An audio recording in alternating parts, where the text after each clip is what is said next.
What's our first even? Death. So George, make sure you get back to grade it. Number? Sorry, what? Next one. Make sure to get back to grade it. Oh, yeah. Number 2? Oh, hey, I already got him. Whoop!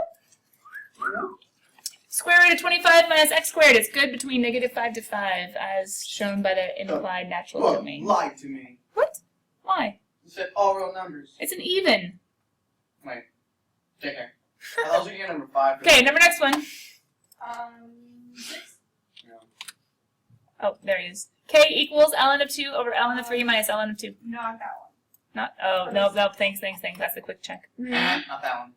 Tangent inverse. No. You guys remember that from? Domain all the numbers. Just keep going. 10. 10. I got it recording this. Y equals ln of x to the power of 4. Why is it only 0 to infinity? What's the domain of ln? All positive numbers for x. Yeah, greater than or 0, right? All non-zero positives. Number next one. 0 open in the middle? Yeah, because remember ln of 0, that's undefined, that's the vertical I asymptote. didn't see that. Oh, got it. Sorry, number next one. 22. K equals 0.01067. Okay, for this one, were you not supposed to use y equals CE to the KT? P. E. Part. Is that not what you're supposed to do? Because I was really confused. I looked on E to the- it was E to saying the- ln of 2. Oh, and negative this... ln of 2. ln of 1/2 is negative ln of 2. Wait, where's your plus C? Yeah, because it'd be ln of 2 to the -1, it should be ln of 2. Got it. Does it work? Wait, ln of 2 to the -1. Is ln of 1/2. Sorry. No, I got that. Wow. I was so confused. I was like, how did they get ln of 2? Okay. Because it would be 1/2. Yeah, so it's using the logarithmic properties of bringing the negative up. Gotcha. I should have said 1/2 to the -1 is ln of 2. There you go. That's okay? Okay. Next one. Oh, 24. 1250. 1250. Mhm. Interesting. Number next one. 34. I feel like you. No, Oh my God. no. It's okay. I don't think that anyone actually did 34. Or if you did, I'm very impressed. Why? Was it really hard? It was just really long. Obviously not, if they did it in like one step. No, that was just A. That was just A. Never mind. There was like A, B, C, D. Okay, so we're going to look at them and then you guys can go back to the video and check them later. Oh, absolutely. Alright. While that's taking forever to load, I'm just going to go ahead and get to where we're going, which is... Have it? Logistic growth. Steve, you watched Once Upon a Time. That's funny. I do, but I'm not caught up because I haven't watched one this entire season. What? The other roommates monopolize the TV, so I'll watch it maybe during, and I have too much work to do anyway, so maybe winter break, maybe summer break. Summer break. It is what it is. Yeah. Is it a good season or no? Yeah.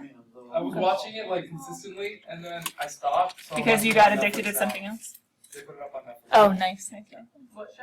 Once upon a time. That's Isn't entertaining. it like a bunch of spin-offs, but like it's like one They're show? good. It's just good, okay? It's so confusing. It's like, in Wonderland, I'm like, wait, does that mean Once Upon a Time the original ended and now it starts in Wonderland? No, it's the same thing, but they're different places because every season something new is going on. Like it's a new dilemma or a new villain or I new... get it. It's like Fargo. This season was so frustrating, though. Oh, was it? Yeah. It's like American Horror Story. The It's like current different one, right? characters every That season. you're in? Or was Number 5, Netflix? not number 6. Oh. So 6 is Where's what's the on other right now. Amanda? Yeah, 5 was right. Working. Ah, man. Okay, here we go. Shh, 34A, even though no one got there. After 3 months, this is like a cliffhanger. Look at this. Dun, dun, dun. Woo! Where's the thing on? Okay. It is- Oh, what a 1209 tons of solid waste. Hey, that was a fun one. solid waste. Yeah. B, you end up doing the second derivative. Seeing the second derivative is positive, hence concave up. Hence the tangent line is an underestimate. Remember, concavity determines whether the tangent line is above or below. So concave up is going to have an underestimate. Letter C, you're going to solve the differential equation, and you end up with, there he is, chilling for whenever you guys come back. Hi, guys, slackers that are back and checking your answers. There he is. What? I was talking to the future yous that'll be watching this video and checking your evens. Okay, so what else? Time travel. Kind of. That's it. That's how it was. Okay. Oh, hence I understand. All right, so it's saved and we're good? Is that okay? Or it's Of course. recorded and we're good? Oops, wrong one. All right, cool kids, let's go have some fun with logistic growth. We're not going to finish it today. There's no way. My first get double phone. But the nice thing is logistic growth comes right off of exponential growth for a very important reason. We are going to take a little time out, though, and talk about partial fractions. Ooh. And then we'll talk a little bit from a handout that you guys are going to get tomorrow. Sadly, I didn't get it for you today, but that's okay. So here's the question. After all that work we did in exponential growth, or you're going to do in exponential growth, why on earth do we need to have something called logistic growth? Because sometimes So it's business It's- calculus. Business calculus. because it grows exponentially and then Because of flat real plateaus. That's what logistic growth is. It grows exponentially, then it plateaus. But why? Now, ready? It's logical. Look. A culture of bacteria in a petri dish is doubling every hour. If there are 100 bacteria at time t equals 0, how many bacteria will there be in 12 hours? Wouldn't that be an exponential growth problem? Yeah, but there's a carrying capacity, isn't there? Possibly. So how many bacteria will there be in 12 hours? Now say, they said to go ahead and answer the algebra question. Answer the algebra question. Ouch, it's not even calculus? Not really, because we figured out exponential growth has what formula? PE to RT. Yeah, can I do CE to the KT? Is that better? Okay. If it doubles every hour, that means that y over c is going to be 2, true. And every, well, single hour, that's just e to the k times 1. So k is equal to ln of 2. There we go. There we go. And they say, okay, if there are 100 bacteria at time t equals 0, how many bacteria will there be in 12 hours? Can't we go ahead and just plug in so we have 100 for our initial e to the ln of 2 times 12? Okay, give me a number real quick. 2. It's a little bit bigger. 24 times 100. Like 24,000. Not 24, 2 to the 12. Oh. Because the 12 goes in front of the ln, comes up as a power. It's a little bit different. Seriously? I don't want to calculate. Killing me. You have a phone which has a calculator. Oh wait, I can't go 2 to the 12. 2 to the 12? Yeah, isn't there a little carrot? Oh, What game are you? Where's the friends? I'm playing with one of the interns from the DR. Yeah, right, George. No, I believe that he is. But Oh, I missed the gotcha. 2 to 12. It's 4,096. No, it's 409,600. That's all I got. You got something wrong. Didn't you say 12? Yeah, I 2 know. to the 12? Oh, times 100. Yeah. And yes, 409,600. Wait, how is it 2 to the 12 is like... Oh, Oh, JK. just kidding. log property, because the 12 will be written in front of the ln. Yeah. Okay, so then ln of 2 to the 12, ln e cancel out, etc. Suppose a textbook editor seeking to add a little unit conversion to the problem to satisfy a reviewer changes 12 hours to 12 days in the second edition of the textbook. What is the answer to the revised question? Oh, dear Lord. no. So that's hours, is it? Because t is measured in hours every hour, right? Mm-hmm. So then 12 days, what would I be plugging in instead? Y equals 100. E to the, just to erase confusion, let's write the t before the ln of 2. Is that good? So 12 days, how many increments of 12 is that? 12 times... Is that what it's saying? Because it's 12 hours. One day, How many there's... hours are in 12 days? 12 times 24? Yeah. Wait, but it's saying. Oh, never mind. I misread the question. 280 Does that hours. make sense? I misread the question. I thought it meant like C with every 12 Oh, hours. sorry. They're changing the 12 hours to 12 days just to make kids go from hours to days in unit conversion. Yada yada. This is 4.9. So that'd be 288. So that'd be 2 to the power of 288 times 100, do it on right? my phone this time. Yeah. 4.973 times 10 to the 88th power. Okay. That's more bacteria than there are atoms in the universe. Nice. That's exactly what Everybody it knows says. that one. Is the new answer reasonable? No. No, because there are approximately 10 to the 79th atoms in the entire universe, which started with just kind of thing. So does it make sense that you could possibly have more bacteria than atoms in the universe? No. Probably. Where we are. You need all Where are the we? atoms in the universe plus some to just have like. Gross understatement, but no. Okay, number 4. Suppose the maximal sustainable population. Wait a minute, is that a thing, like in nature, sustainable population? Yes. Why? Like when the deer are on the island, Keep going. and then they're eating the leaves. They're Okay. gonna die off because it's gonna get less leaves. So then once they die off, there's gonna be more leaves. Stop laughing. I was going. You weren't connecting though. They are collecting. At one I point, thought they were. Suddenly the deer were eating and then they were dying. Well, yeah, And because then you eat all the there were leaves. leaves. there's only enough Because if you leaves eat for all a the certain leaves- amount of. Yeah. If you eat all the leaves, then there's no more food for the rest of them, so they There die. you go. And then once they die, Your order was a little funny. oh, it was not. My order was perfect. Look at the recording. Okay, so long story short, sustainable population. There are factors that limit, right? Yeah. How much something can grow. No, literally limit, right? Carrying capacity. So if this maximal sustainable population of bacteria is 500,000, let's just say the most that it can actually handle is 500,000 bacteria. How many hours will it take the bacteria to reach this population if the exponential model continues to hold? Okay, that's just solving, right? No big deal. Yeah, we just set y equal to 500,000. What? Then we solve. Okay. Let's see. For t. So you do 500,000. One. It's 5,000 This I think you're trying to fight me today. divided Sorry, by I was 2. not expecting loud sneeze. 2,500 hours? If you take ln and then the e cancels and then we can divide by ln of 2, right? No. 12.2, what'd you get? 12.29? Misty, wouldn't you just divide and then the ln cancels? No, then you have 2 to the t. No, yeah, he's It's just not a working. big T for. How do you 12 point? Come on, someone. Wait, how You lost me. Wait, what'd you do? You divided the 100? I divided by 100, I took ln to cancel the e, and then I divided by ln 2, right? Not the same thing as. Never mind. So that's the ln of that answer. Mm-hmm. ln of 5,000, right? Mm-hmm. That gets rid of e divided by ln of 2. I think it's 12.28. ln of answer divided by ln 2. Mhm. 12.28. Perfect. 9. 9. Oh, 8. Sorry. Okay, so number 5 says, the graph below shows what the graph of the population would look like if it were to remain exponential the entire time. So let's say that it's limited by 500,000, right? And if you were to say, okay, cool, it's exponential growth and it hits 500,000. Wait a minute. Why doesn't that make sense? Because wouldn't it be weird if it just gets there and then just stops? Yeah, well, what is this graph saying? If it gets there and it stops. It's abrupt. Well, yeah, and at 12.288, guess what happens? The whole thing exploded.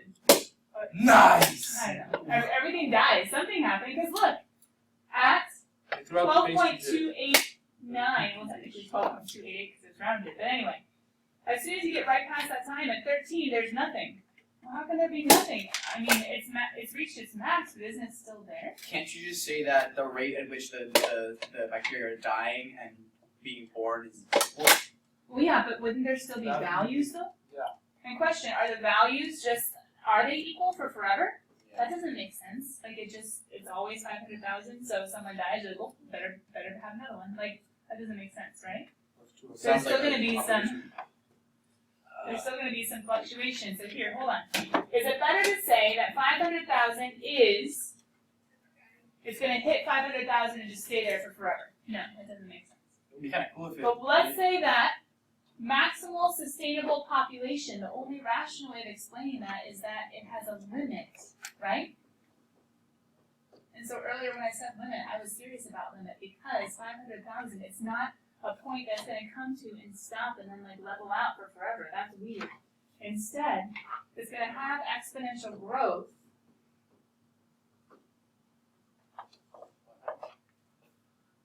Starting at, I don't know what the initial was. Something. Oh no, it was 100. 100 isn't very high up. There we go. Okay. Misty, what if nature really worked that way? Would it be Exponential weird? growth, and then it's going to be limited by. It's going to be limited by. So it's going to have a limit of, and this is logistic growth.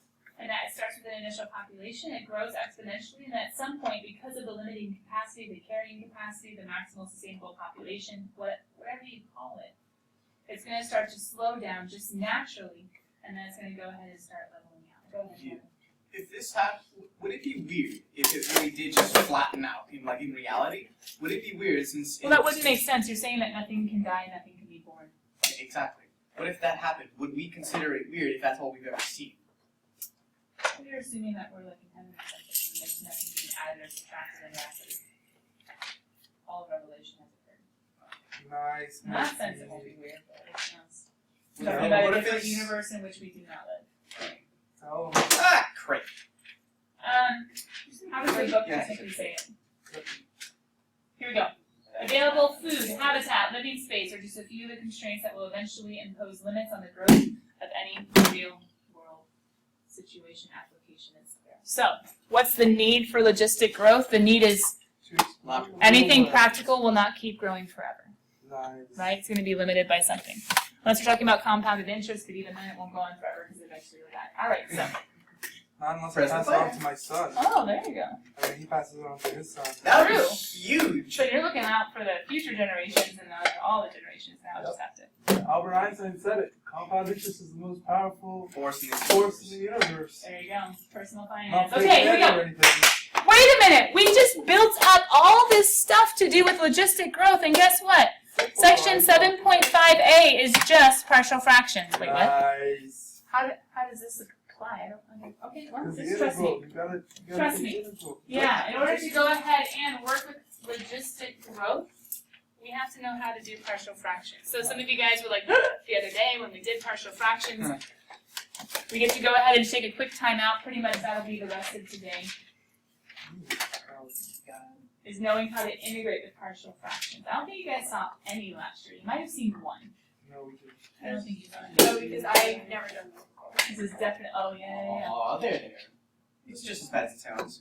Ha ha ha ha ha. Even though we've already done the thumb rule and it proves to be Now the nice hard. thing is, those of you that did have me for pre-cal, there were much worse partial fractions in pre-cal than there will be on the AP Calculus BC test. However, She said that 70 times. I don't think I said anything 70 times. Okay, 71. The word anything? Is that what we're saying? He said anything. Oh my goodness. Guys, what's the dilemma? Why not use sub? We got to What do you factor. use? We can factor. We use the whole denominator, right? Yeah. So we use the whole denominator. There is no 2x minus 5. There's no 2x minus 5, and we figured out we could put a negative 5 up there. Negative 5 plus 5, but can we put an x on it? Equation on crook. Could use integration on crack, but then we have the square root x squared minus 5x plus 6, and that didn't. How do we get the partial fraction? Didn't we have to do u minus 1 or something? I think we like Partial complete this fractions are square. helpful when you realize that even though normal u sub is not going to be helpful, a denominator does factor quite nicely. I like that. There we go. Now, I can't make one u x minus 6 and another u x plus 1. That's not going to help. Or if I tried like u and dv, Mm-mm. This is a special case. Integration by parts, splitting these two up, they're both algebraic. This isn't going to help. No integration by parts. U sub doesn't work because du just simply is not there. Integration by crack would not go. The only way to approach this problem in an algebraic sense is to go ahead and say, you know what? We could think of this as a common denominator that could have been gotten by two separate fractions once upon a time. In one moment. Miss D, I said about 2. I've noticed throughout this class that a lot of integrals require a lot of derivatives. If integrals were figured out first, would they still be as dependent on derivatives as they are now? How can you integrate without directing? Exactly. I mean, they were answering two separate questions, and yet One the is- discovery, because the two separate questions were being asked, and then they were answered, and to some extent, they might have even been answered somewhat independently of each other, and it was found that there was a relationship. So I don't necessarily think it would make a difference. Alrighty.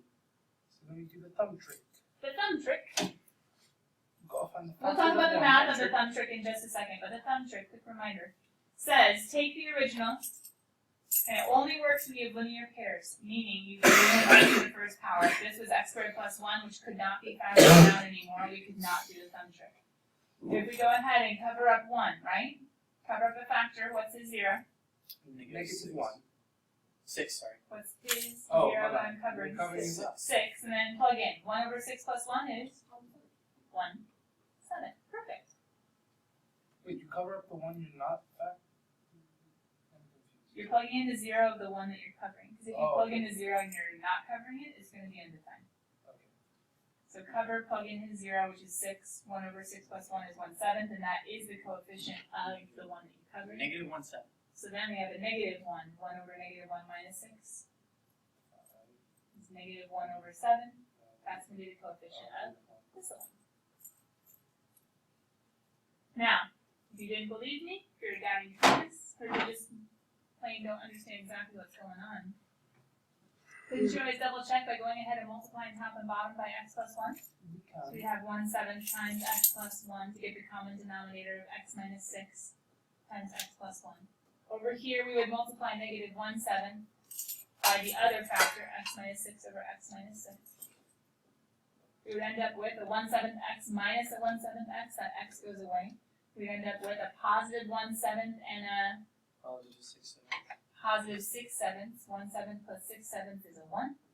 And the question is then asked, does this truly get to where I need it to be? Yes. Exactly. So why is this true? Okay, full circle, we're good. QED. Now, how do we integrate? Well, we just had 1 over u and 1 over u, right? No, it should be 1 over. Well, 1 over u and 1 over v, 1 over u, 1 over w. But I would technically think of this as 2 separate integrals, so 2 different 1 over u's.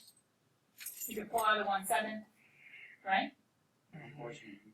Unfortunately. Why am I going straight to ln of x minus 6? Am I just ignoring the fact that maybe u sub is important? No, I'm saying u is x minus 6, so du would equal 1 dx, no big deal, right? Same thing with x plus 1. So I have plus, no, minus. True? I'm not that good, so I still have to do the whole equal line. Sorry, guys. So we don't. Can't you do the property? Here's the, well, Gerardo, here's the long story short. If your u sub, if du is just 1, and u accounts for everything that's there, you can just go ahead and take the integral as though it was just a u instead of an x minus 6. So when I pull out the 1/7, I just have a 1 over u, that's ln, right? Double check, du is 1. Oh, well, there's no extra piece I need or extra thing I need to compensate for. So hence why I jump quick to ln. So it would be ln of x, absolute value of x minus 6 over x plus 1. Using the quotient property. Free count. And I guess we could do it to the 1/7 root. Sorry, to the 1/7 power, which would be the 7th root. I would still need the absolute value though, because that's an odd root. And odd roots can be positive or negative. I like absolute value functions. Like trig. Trig's fine. How about absolute value trick? Ooh, How about that's absolute exciting. value in this trick? George, you just killed You're just back there like commenting on the class. Yeah. LN of absolute value. Commentating. Can we get you a microphone? Calculus BC sins. How would you solve? Very correct. You sub. Well, you can't do R method? Is that possible? No. No, because there's plus on the line. Well, you can take the whole thing. Can't you? So you go 2x over x squared plus 4. Yeah, 5 we can do over x squared plus 4. You seriously Okay, yes. Why? Why? Oh, because then Because the it's first one works. It's as if it was You like sub. a cube. You have. Oh, you're right. I know. And then the second one you have to I don't know if it's helpful though. I just know that you can do it. So the first one works, but it doesn't work for the second one. Well, it's not really too much of a problem. You just use the gradient and track at that point. You have to do quotient function. Yep.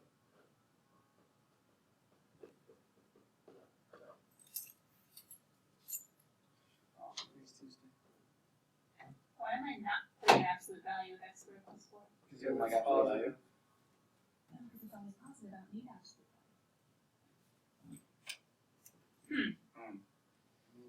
5 over x squared plus 4. Can we pull out the 5 and make it 1 over x squared? No. Yeah, we could. Well, I mean, it's a constant, right? So technically we could pull out the 5. The question, do I need partial fractions? Does it have 2x? Can I factor x squared plus 4? No.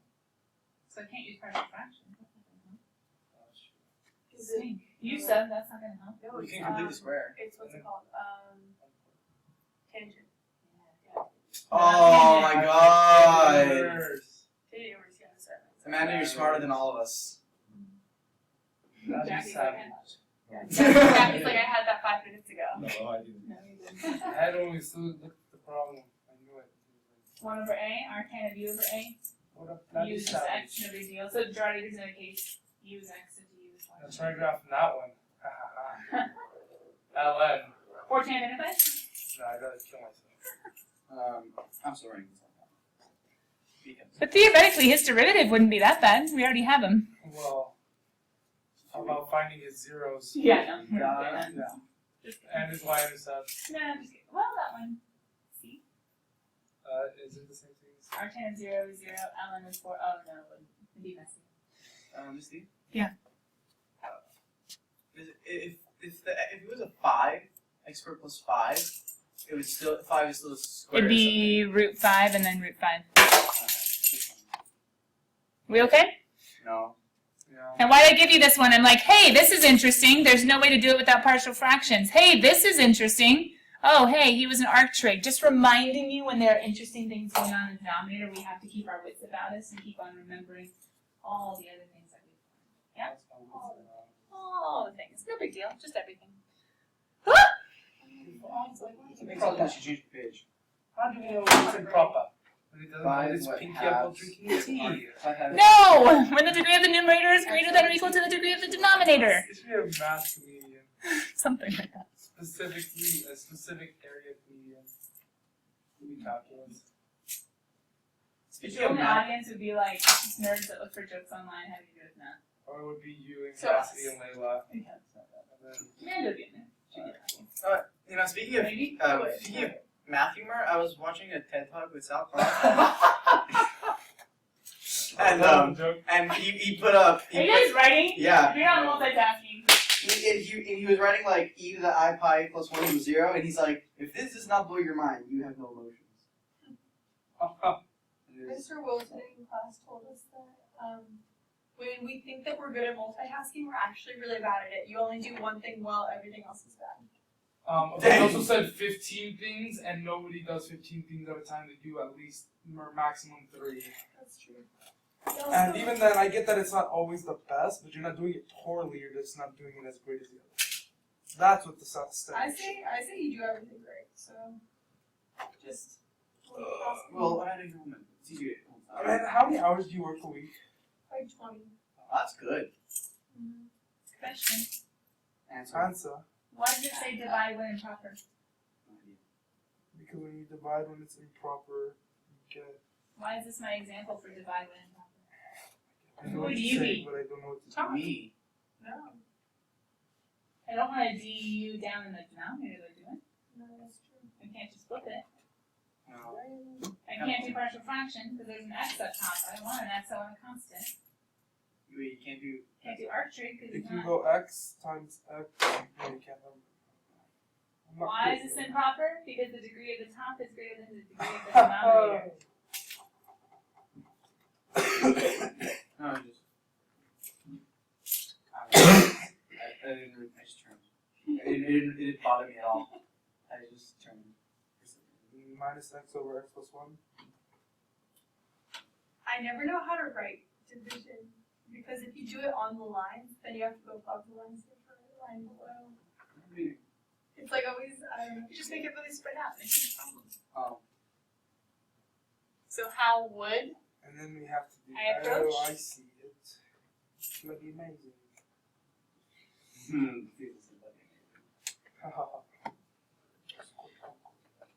No, it's just. Now what? Integrate x and then integrate. The integral of x would be x squared over 2, no big deal. How would you do x over x minus 1? Can't use u, so. Wait a minute, it's still improper.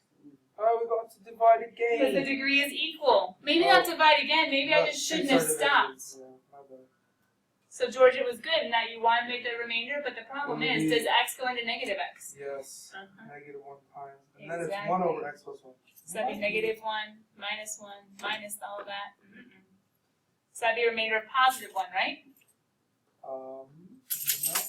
Wait, negative and then negative. Don't you have a negative? You have a negative and then it's minus, so then it'd be a positive, right? Right. So then this leads me to take the integral of x minus 1 plus 1 over x plus 1 dx. I take the integral of that. Yeah. X squared over 2 minus x plus ln of x plus 1 plus c. Anyway, impossible became possible. One of the big things that might get tricky on integrals that you're not ready for is an improper fraction. If the degree up top is greater than or equal to, long divide, break it down, and then try integrating. However, what if you're down to a proper and u sub isn't working? Okay, well first of all, technically, think arc trig, right? If it doesn't fit any of the arc trig, it's very possible. If it factors into smaller or easier factors, then you're going to want to think partial fractions. What's proper? Proper means the degree of the top is less than the degree of the bottom. Is it improper? It's greater than or equal to 7. Now, when you have linear factors, for instance, if you have something like, and I'll just make it easy, like x minus a or x plus a or whatever, to some sort of power, it can be raised to a power, that doesn't matter much. But when actual factors themselves, x is just to the first power, then we can use the thumb trick. Which is what you guys have been seeing me do, cover the factor, plug in the 0. So what's left, that's the coefficient of the factor that I covered. So when you have quadratic factors, or even worse, you could have others, and we have to actually solve algebraically.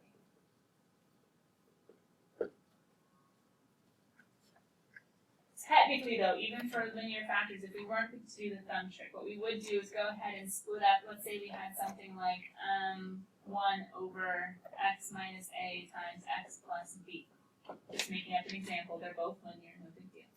Then we would make one partial fraction for the x minus a, we would make one partial fraction for the x plus b, and technically we'd have a capital A and a capital B, denoting the coefficients, whoever they might be. And the math would say, we're trying to split up, well, I mean, how do we solve? We get rid of all of our denominators, right? This is just an algebraic equation. So we could multiply both sides, x minus a times x plus b. I have to do it over here as well.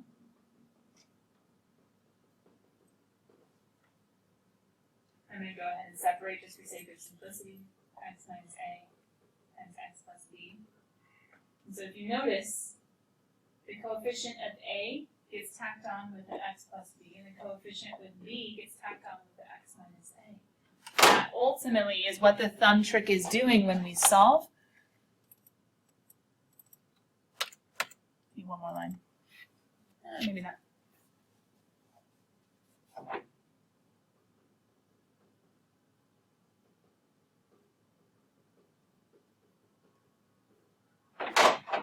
Here's the idea. You can use, this is a trick, you could also see this as like a 0x plus 1 and find all the x terms and solve that way, and find all the non-x terms and solve that way. Or you could say at or when x equals a and at x equals b. If I plug in little a, I'm going to cancel out, sorry, negative b,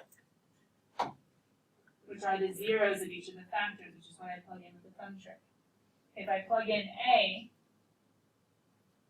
this a will cancel the b part, and I will just have 1 equals capital A plus b.